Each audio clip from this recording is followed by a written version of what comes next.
Your guide to the truth. TheNewAmericanMedia.com. Hello, everybody. This is Brian Engelman at 2018 Politicon in Los Angeles, California. I'm joined by Kyle Kashuv. Kyle, it's been a long year for you. How do you put it into perspective? This is something that nobody can really envision happening, and when it does, it's been a whirlwind for you. And you've kind of been a part of the center of it with an alternate opinion on things. So just what has this been like? The entire journey, I mean, it's quite hard to put into perspective. The biggest lesson that I've learned from all of this is basically that a school shooting can happen at any school at any time. Like, Douglas was the most secure, affluent school in all of South Florida. And this happened at our school. And people have to put into perspective and realize that this could happen at any school, at any time. And so you have stood up and had a different opinion of, no, it's not ban all guns, and it's just, you have to protect the things that are valuable, right? So, Look, man, at the end of the day, I think both the left and the right have the same end goal in this, just to see school shootings just completely to be a thing of the past. Mm-hmm. We go about it different ways, but I really think right after the shooting, I realized, look, we live in such a partisan world.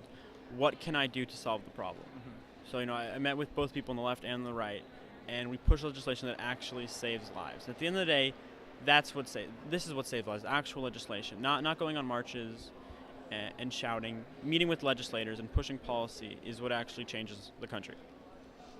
And has there been one or two main things that you've seen progress made on this? Like, have you like some breakthroughs in thought? Yeah, in April, the Stop School Violence Act passed, as long as in addition to fix NICS.